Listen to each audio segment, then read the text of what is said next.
In this video, I'm going to identify the problem and then give you the solution. And if you stay with me to the end and you hear the solution, you're going to be like, oh my God, why didn't I think about that? Because it's a solution that will help a lot of people in today's society. This is a self-help video that I'm making right here. Should be thankful for it. I'm dedicating my time making self-help videos, right? What started this was the Brie Larson commercial, which is going to have to be a separate video in it of itself. But it's about this woman that doesn't get a promotion, and then Brie Larson, like the fairy godmother, comes in and takes the girl on a car ride. Almost makes her get nausea from car sickness by driving her really fast through different alleyways during rush hour traffic. And then when she gets down, she manages to get the promotion, I assume. So in this video, imagine that I am Brie Larson, and without taking you in a car ride drifting through the city at the rush hour, making you fear for your life while at the same time puke your guts out from taking sharp turns, I'm going to teach you how to make money. Now, here's the thing. Before I go in, I need to give you my background and how I know about this. I have 4 people that work at HR that I know. My uncle, which worked at a multinational delivery corporation. I know this girl that works at a major phone company, also in HR. And then I know on the Twitter, on the internet, 2 different people. One person that is an HR at a major game developing company. And another person that's a Romanian and works at hiring people for one of these antiviruses company, one of these software companies. And they all told me exactly the same thing. Like, how can you make more money in a company? What is the essential thing that can get 2 people which are doing the same job, one of them to even have like twice the amount of money that the other one has?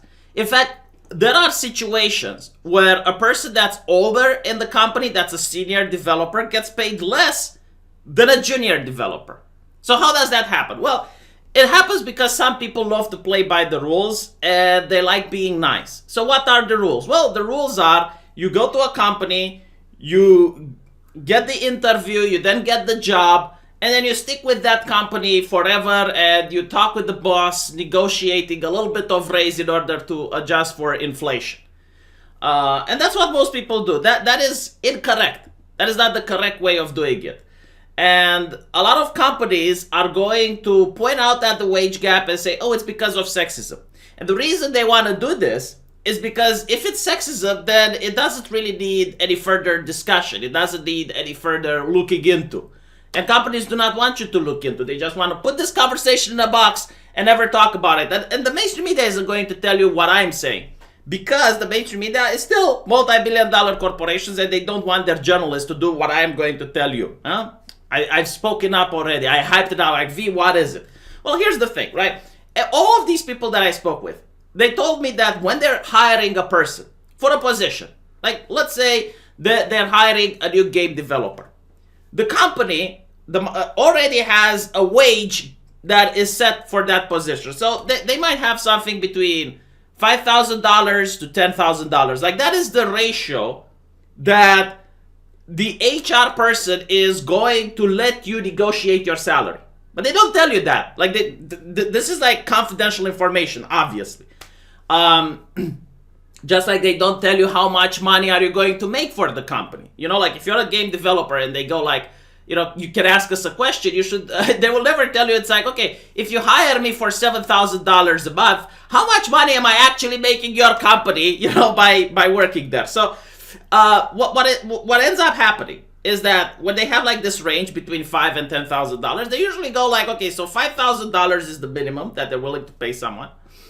And $10,000 is going to be reserved for like this super special candidate that comes in and, you know, maybe they know some programming languages that are very difficult to learn and only a few people know, that the company really needs. It's like maybe they already have worked at a company that they like because they do things similarly. So like usually the high end is reserved for the people that are very knowledgeable, and these are the people that they really want to get. But most of the time, they're going to be like, let's say, between 5 to 7,000. Now, okay, I'm pulling these figures up of my ass. Every country is going to have different wages. Like if you're working in California, obviously the wages for a game developer is going to be a lot higher than I'm saying here. But that's not the point. Like you need to get the essence. The essence is that when you go and you say, how much money do you want for this job? That is the question they will always ask. Okay? That is when you actually decide your future in that company. That is the only time you can negotiate your salary. And you can negotiate in the thousands of dollars. Because if you're actually worth, let's say, $7,000 or $8,000, and you say, I don't know, 3,000, they're going to pay you 3,000. They're not going to pay, like, what type of company do you think is going to go like, oh, you said 3,000, yeah, we're going to pay you 8. At the very best, if you say 3,000 and they're like, oh my God, look at this sucker, the HR lady might take pity on you and go like, oh, okay, we're going to give you 4. In order to motivate you, in order to make you feel that, oh yeah, this is a company that generally cares about people. But in reality, you can be worth 7, all right? So once you have done this process, once you have negotiated your salary, the only time you're ever going to negotiate is when you want a raise. And that's like in the numbers of percentages, like that's like, oh, maybe you can get a 2% raise next year or something like that, or maybe a bonus or something. They're never ever going to give you another chance at negotiating in the thousands of dollars. Unless you ascend the position, all right? Like maybe, you're a junior developer and then you become like a senior developer or something like that. But even then, it's like, they're going to just give you a percentage of the previous wage. So how can you get out of this? How can you make more money? Find another company. That's how. I know it's painful, and I know it's hard for a lot of people because that's what companies do when they create the corporate culture, the corporate family, and the corporate retreat. So you get attached with the other people working there. So it's really difficult for you to go and find another company. But really, this is how you get more money.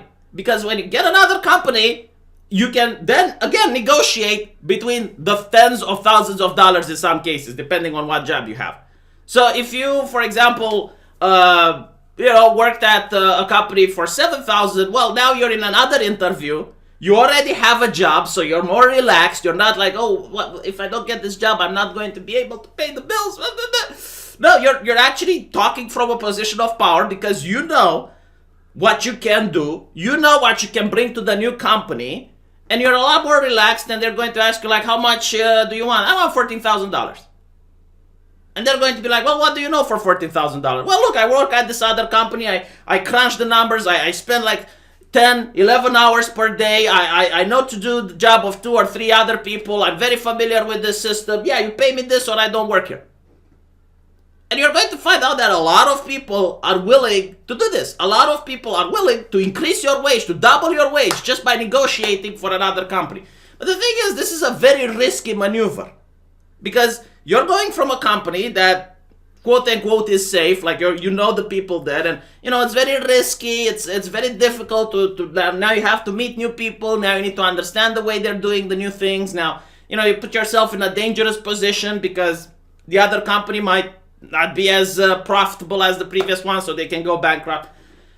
And from what I understand, statistically speaking, women are less likely to do this. And this is what I have been told by another woman, the one that I mentioned previously. It's like, yeah, very few women are willing to do this, and it's like, why? And she's like, she doesn't know. Like, okay. But, like, if you were to have this conversation and tell it to people, maybe more will do this. But you need to be very careful, right? Because when you do this, it's very profitable, but it also makes you as a job hopper. So if you do this constantly, like every single year you decide to move from company to company, eventually it signals to people that you are a job hopper, and this can be bad. So what you can do is to not mention it on the resume that like you had this period of gap, between having like 2 or 3 companies. Just like, don't mention it, and if they ask, they go like, oh my God, I forgot. Whoopsie, I forgot to mention that, yeah, during this time I worked at another company. So, just leave the previous company, and let's say you work at 5 different companies, right? Just put on your resume that you worked at 3. That's it. You know, like don't go overboard, and make sure that on social media you clear that because they do check it. That's the secret. That is how some people can end up getting paid more, and this is why companies discourage you from talking about how much you earn. And you know, like it gives the impression that it's impolite, it's rude to discuss about how much, because they don't want to know that for the same job they're willing to pay someone twice the amount of what you are getting paid. And then it creates, you know, animosity at the workplace. And it's the company's fault because they're the ones that are not paying the correct amount for the person. And they're not paying the correct amount because the person, you know, maybe they were a little bit shy, maybe they were taken advantage of because they really needed a job and they didn't negotiate properly. And you can never go back to that negotiating table. It is done. And another mistake that a lot of people will make, you should never make this mistake, by the way. You go to the boss and you tell him, look, I found another job, you know, I'm looking for something else now, and you know, they give me my own team there, so I'm going to leave, blah, blah, blah. And then the boss is going to go like, whoa, I'm going to double your wage, just stay here. Never take that deal. You're an absolute imbecile if you take that deal. The reason you should never take that deal is because what usually ends up happening is that the boss is going to get you to work there for like 6 more months so you can train your replacement, and then they fire you. They fire you because they know you are unsatisfied with their company. Because if you are satisfied with their company, you wouldn't want to leave, right? The second thing is that, do you really want to stay with a company that could have paid you double? They could have paid you that amount, but they refused to. Why would you want to work with those people anymore? What, do you not have any self-esteem? Do you not have any common sense? Like, you know, like why was it that only until you had to blackmail your boss basically by telling, look, I'm leaving, he goes like, oh, no. Why wasn't he like that since the beginning?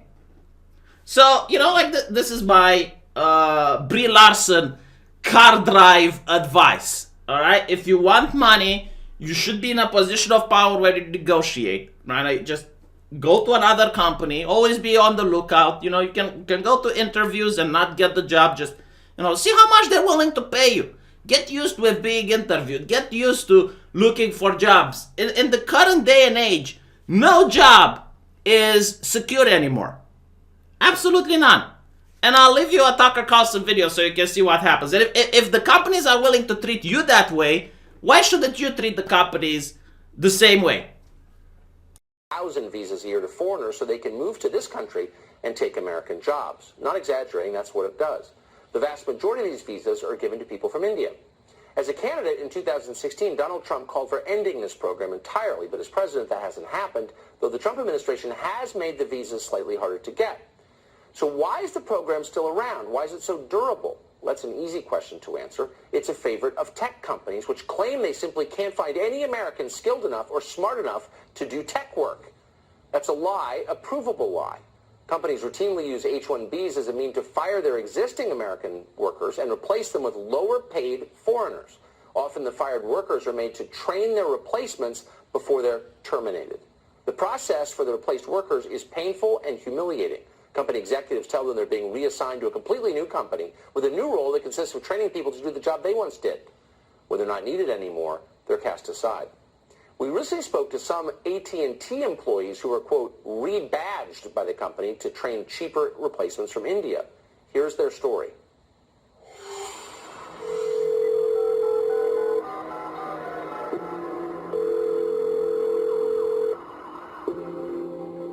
You're just kind of numb. You numb, you feel helpless, and you just accept it. This former AT&T employee spent nearly 2 decades at the company. A few months ago, AT&T informed her that she was no longer needed. I'm aware of at least 8,000. 8,000 workers? At least 8,000. It could be more. She is one of many former AT&T workers who found out on corporate conference calls that she was getting what they called rebadged to a new company, where she's forced to train a low-cost foreign replacement. Today it's my job. Tomorrow it could be yours. She expects to be officially fired within a year. What can you do? Who can you call? Who do you talk to? Many have turned to Sarah. So here is the underlying lesson that everyone needs to get from this. Big corporation. We're not talking about like companies, small companies like mom and pop shops and, you know, places where are very small. We're talking about big corporations. They do not care about you. They care about their profits. And it's fair that they care about their profits, but they also try to push these ideas of corporate loyalty, corporate family, and there is none. Okay? They do not treat you as a member of their family. They are not loyal to you. You are a resource for them. It's called human resources for a reason. So, if the corporation watches out its best interest, why shouldn't you? Why shouldn't you care more about your interest? If it means lying on a resume, like for example, if they ask for your sexual orientation and you say you're gay, or they ask for your religion and you say you're Muslim, because you know this is the environment we're in, and that's the type of people they are going to select. Like if a corporation even asks for your sexual orientation, it's obviously why they do it. So you should lie. If it means changing your social media and having a profile that is just for the employer to see, why not do that? And if it means that you can have an opportunity of increasing your wage by going to another company, why shouldn't you? So my advice is to always be on the lookout for a job. Go to interviews, even if you don't want to apply, at least get used to the way interviews work. You know, get used to being there and trying to sell yourself to another company. And eventually you're going to end up on mastering on how the interviewing works. You know, like what is the worst that can happen going to another interview? You know, at best, at worst, you don't even get to hear from them back. At best, you're going to say a bullshit number for a salary, and they're going to go like, you know what? Yeah, you're hired. And all of a sudden, you earn double of what you earned in the previous company. So, you know, it's very risky. That is true. But it's also the way you can not play by the rules, and that's how the big money is made by other people. And this is why, you know, they're going to talk about the wage gap and, you know, how women don't get the promotion and all of that. It's not that women don't get the promotions. Most people don't get the promotion. The overwhelming amount of people don't get the promotion. So, let me know what you think. And I'll see you guys in the comment section. Maybe I'm full of shit, but this is what I got from talking with my friends, and this is what they told me. If you want to make more money, you need to be at the interview and say the correct things.